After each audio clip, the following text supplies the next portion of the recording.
Successful people are not people without problems. They have, as a rule, just as many problems and largely the same kind as everyone else. The difference is that they learn to solve their problems. Successful living is nothing more than the ability to solve successfully the problems which are as much a part of living as breathing. The degree of our success will be determined by the extent to which we can solve our problems. If you can tell me what you want, I can tell you how to get it. The problem with the great majority of individuals is not with their ability to achieve their goals in life, but rather with the failure to understand two factors vital to successful living. The first is to make the decision as to what it is we want enough to give it most of our attention until it's been achieved, and to clearly define it. And the second is to fully understand that we have the ability to achieve this goal, or we wouldn't want it in the first place. The next vital rule to successful living is to understand that our success is won or lost by our ability to serve others. We are interdependent, and it's just as impossible to succeed without serving others as it would be to live in our modern world without others serving us. Our rewards in life will and must always be in exact proportion to our service. It is the misunderstanding of this single law which, in my mind, is responsible for fully 90% of the frustration and discontent we see around us. Now, a lot of people don't like this law, if they're even aware of it, but not liking a law does nothing to change it. The basic laws of nature and economics are unchanging. If we're out of step with them, we are, as Thomas Huxley put it, checkmated, without haste, but without remorse. But to those who know and work with the laws, he said, they are paid with the overflowing sort of generosity with which the strong delight in strength. If a person doesn't like his income, all he has to do is take a good long look at his service. Look where you will find this law in undeviating operation. Our rewards will always be in exact proportion to our service. This is the law, then, that lies as the supporting structure of economics and personal well-being, so fix it in your mind. All attempts to sidestep or in any way avoid this law will result in frustration and failure. So this brings up the question, if what I want is more than I now have, how can I increase my service in order to earn it? Well, whom do we serve? We serve people. So let's take a moment to try to understand people. The more we understand them, the better we can serve them. I think of an adult human being as a grown child, doing his best to play for the first and last time on earth this game called life. The extent to which he learns the rules of this mighty game will determine his success. But right here we run into an historic and exasperating fact. People down through the centuries have, with the most amazing consistency, divided themselves into two groups. One group contains about 5% of any given population. The other group contains the remaining 95%. Neither of these two groups is any better than the other. But one thing separates them. The big group, the one containing about 95% of the people, never seems to get the word, while the smaller group, the 5%, does. Now, what do I mean by getting the word? I mean about 95% of the people never quite understand, emotionally or intellectually, that we as individuals control, to an altogether unsuspected extent, our lives here on earth. That each one of us is the architect of the structure fashioned by our years. You see, all of us want the same things, but only about 5% figures out how to get them. Within each of us burn two unquenchable ambitions: to serve importantly and to gain financial independence. Both of these worthwhile goals are within the reach of all of us, man or woman, but according to statistics, only about 5% achieve both of them. Why? Let's look at it logically. Every human being has a tendency to think, act, and talk like those by whom he is surrounded. This is environment, and it exercises an enormous influence on our lives. We've already pointed out that 95% don't seem to get the word in life. Then it follows that in the case of any given individual, the odds are 95 to 5 that he is surrounded by the larger group.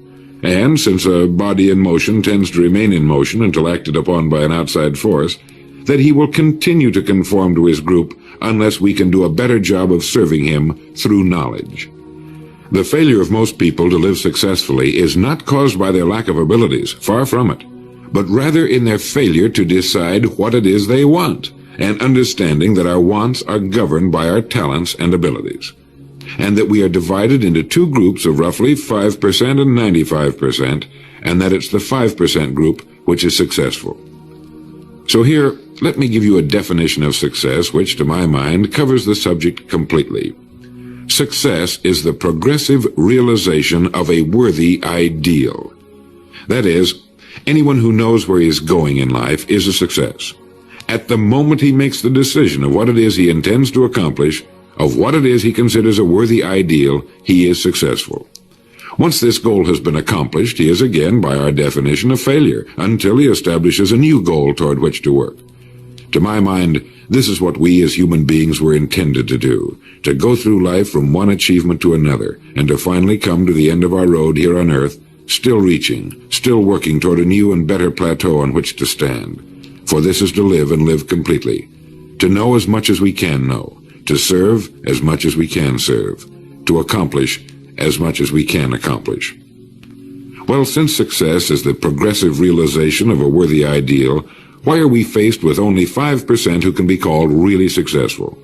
Because the best estimates available tell us that only about 5% will ever decide upon and define the one thing they want. One thing, because we can only do one thing at a time. To my mind, the story of a person's life is the story of a quest, a search to which he devotes his life. We know that the happiest people on earth are those who know exactly what it is they seek and set boldly out to find it. And while we're all dreamers, the fortunate ones are those who have found a dream so exciting and worthwhile that they'll devote a part or all of their lives to making that dream come true. But while all dream, by far the great majority, that 95%, never realizes that a persistent daydream is often the point on which we should set our compass, the place toward which it is meant for us to journey. The tragedy is that the great majority shrugs off this built-in direction finder and returns to the wide, visible, well-marked road in life which they feel must be the best road because it carries the heaviest traffic. Well, let's make this point clear. The road in life with the heaviest traffic is not the best road to follow, for it is the road of the 95%. It is the road with no more opportunity, and with 19 times as much competition. Of all the billions of human beings who've lived on Earth, all great advances, all great ideas have come from just a handful, a few thousand out of billions. Now, how have the people as a group reacted to the great ideas? Every great leader and thinker, from Socrates to the Wright brothers, has been scorned, ridiculed, poisoned, imprisoned, stoned, pilloried, burned at the stake, or crucified. Mankind as a group has made a consistently grisly game of tormenting his saviors. Why? Lack of information, lack of knowledge. It comes from following the wrong crowd. What can we learn from all this as individuals? Two things. One, to amount to anything as individuals, we've got to be individuals. We've got to have individual goals, individual thinking, individual action. And two, we must never conform to the great mass of people. We must love them, help them, for our joy and success will be determined by the extent to which we serve them. But we must never lose our individuality and identity by permitting ourselves to be submerged in this suffocating sea of indirection and purposelessness. There's nothing wrong with emulation. In fact, it's a good idea, so long as we emulate a person who represents that which we wish to become, but never the crowd, never the 95%. We are what we think about. Our minds, our thinking controls our destinies here on earth to a degree totally unsuspected by the great majority of people. When you think about it a moment, it becomes so obvious, so clear and simple. Well then, if we become what we think about, and if we can control our minds, we can pretty well tell our own future. And that's the point I want to make. That's what I meant when I said earlier that each one of us is the architect of the structure fashioned by our years. This means that if we're confused about what we wish to become or accomplish, our lives, our environment will mirror that confusion. It also means that if we know what it is we seek, that it must be accomplished. Barring an act of God or a catastrophe over which we have no control, we as individuals can call our own shots for the rest of our lives. We can know what it means to go through life from one success to another, to play life according to the rules and reap the rewards. We can know what it means to have peace of mind and live calm, cheerful, successful lives. You are at this moment the sum total of your thoughts to this point, for there is nothing else you can be. And 5 years from now, you can be and have anything you set your entire mind and heart upon. Succeeding in life has always been a matter of doing that which the great majority does not do. Now let's keep this in mind as we get into this business of goals. It isn't that I want to make an invidious comparison between the 5% and the 95%, not at all. That's just the way it is. And if we don't recognize it, it will be to our cost. At the beginning of this record, I made the statement, if you can tell me what you want, I can tell you how to get it. You see, the trick is not in achieving our goals, it is in establishing them. A ship would never leave a harbor if it did not have a destination. An industrial plant would never open its gates if it did not have a product or a purpose. Football would not be played without goalposts, nor would baseball without a home plate. Every business operates for a purpose. Every game has a reason. Getting back to the analogy of our ship, if you were to climb to the navigation bridge and ask the captain the name and location of his next port of call, he would tell you immediately. There's not the slightest doubt in his mind. Can you tell anyone your destination just as quickly and in one sentence? The captain of the ship knows that he can arrive at only one port at a time. He knows that it's impossible to arrive at two. Do you know that? He also knows that his destination will be invisible for fully 99% of his voyage, but he knows it's there, and that he'll reach it, barring an unforeseen catastrophe, if he will just keep doing certain things a certain way every day. One fine morning his destination will appear on the horizon. He'll sail into port, his voyage successfully completed. When his business has been accomplished, he'll then sail to another predetermined port of call, and this will take him and his ship from one success to another for the rest of both of their lives. By understanding that he can reach only one port at a time, the owner of a ship can, in the short space of a very few years, reach hundreds of ports successfully. There'll be problems, lots of them, but they'll be solved, and the ship will steam its solitary course over the deep oceans of the world, devoting its life to accomplishing its mission and contributing its share to the welfare and economy of the world. Men and women who follow this sensible, obvious, and meaningful way of life will do the same. But the paradox is that most are like ships without rudders. They're subject to the whims of wind and tide. And while they hope they'll one day arrive in a rich and bustling port, you and I know that for every narrow harbor entrance, there's 1,000 miles of treacherous and rocky coastline. The chances of their just drifting into port are 1,000 to 1 against them. These are the unfortunate people who, not knowing the rules, believe that circumstance controls our lives. They believe in luck and superstitions, fate, the breaks. They believe that success comes as the result of who you know, not what you know. And while they cling to their false alibis, life passes them by. For the rules of life are just, and they are checkmated, without haste, but without remorse. Now what about you? Remembering that the definition of success is the progressive realization of a worthy ideal, what's the ideal toward which you are working, now, today, yesterday, and tomorrow? Can you write it in one sentence? Is your goal sharply and clearly defined? I mentioned on the first side of this record that I could tell you how you could be and have anything you set your mind on in 5 years. To better understand this, you must examine one of the most overlooked facts in the world. It is that every job, no matter what it may be, holds somewhere within itself the key to everything we want in life, the key to greatness. But we must look for it, and we must think. Decide to become a professional at your business. You see, we can either compete or create. If we compete with all the other people in our line of work, we must be willing to accept the same rewards. If that's what we want, fine. But if we want to become professionals at what we do, then we must create. And when we begin to do this, there's no limit to that which we can achieve. We hear a lot these days about a word called security. Everyone wants security, but not 1 in 10 can tell you what it is. Most people will tell you that security rests with a job. This is impossible. There is no such thing as a job that represents security. Anyone with a job can lose it for any one of 1,000 reasons at any time. There is only one place on earth you can find security, and if it isn't there, it isn't anywhere.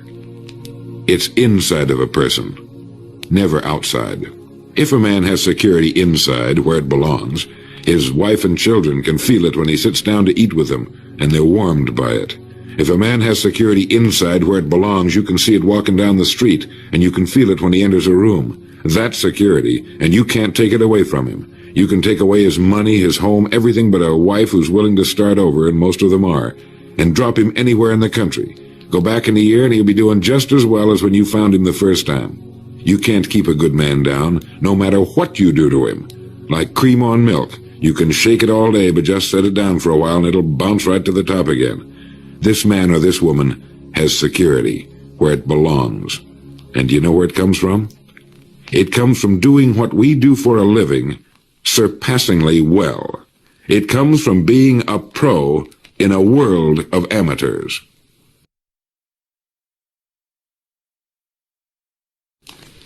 Becoming a pro isn't difficult. It comes from knowing what to do with time. It comes from knowledge, planning, and working. First, knowledge. This means learning everything we can about what we sell, learning everything we can about people, since that's who we sell, and learning everything we can about selling, since that's our profession. What we sell, who we sell, and how to sell. Those three subjects would fill a large library, but we can take things one at a time, and by devoting an hour a day to study, we can become outstanding professionals in 5 years or less. And it's the professionals in this business who can write their own tickets, good times or bad. They can live where they choose, and being professionals, work when they choose. Second, planning. This means writing down the specific goal we're now working toward. It means writing in detail about the first port of call we want to reach, realizing that we can only reach one at a time. It means selecting the income we feel will represent financial independence to us. Once this has been selected, we know exactly what we must do in order to reach it. As soon as our first goal has been reached, we can set a new one. The person who does this is the person people call lucky. Good things just seem to happen to him. The so-called breaks start coming his way. But it's a result of planning and working positively that attracts the good things to us. I can't emphasize too much the importance of describing your goal in detail. If it's a beautiful new home, get the actual plans, or at least an elevation drawing of the home, and carry it with you so that you can look at it regularly. If it's a certain amount of money, write down the specific amount for the coming year to the penny, and then work your plan. Whatever your goal may be, write it down in detail. Then you're like the ship. You're on course, and you reach more successful ports in a few years than most men do in a lifetime. And third, working.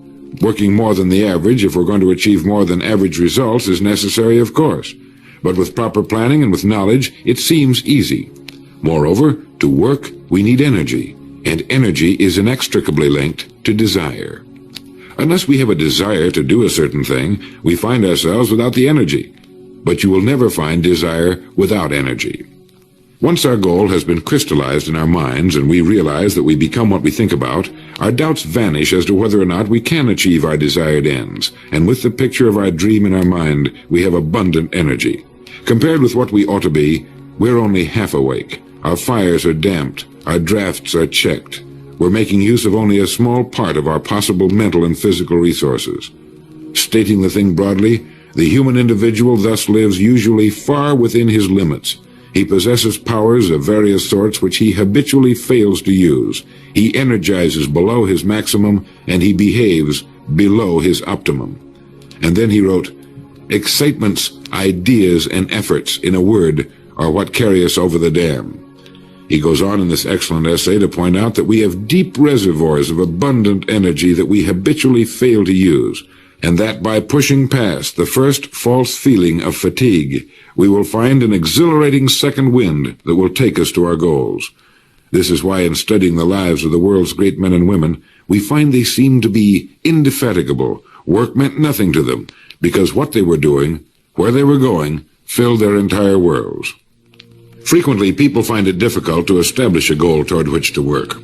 Realizing that we cannot be successful without a goal, here's a good way to solve the problem. Get off by yourself and where you can think without being disturbed. Then write on a sheet of paper a complete description of the person you would like to be and the things, in being this person, you would have. Once this has been done, start acting the part of the person you wish to become. Carry as often as you can a clear mental image of the person you want to be and begin to be that person. Soon this will become so knit with habit it will lead you without fail to the goal you seek. You see, when you begin to do this, you're using your greatest power, your mind, and you will become what you think about. The only thing about a man that is a man is his mind.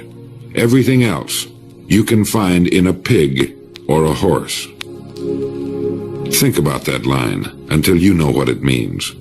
The only thing that sets us apart as human beings is our divine minds. Everything that means anything to us, our love of our families, our faith, our dreams, our talents and abilities, our religion, everything we know, is connected to us solely through our minds.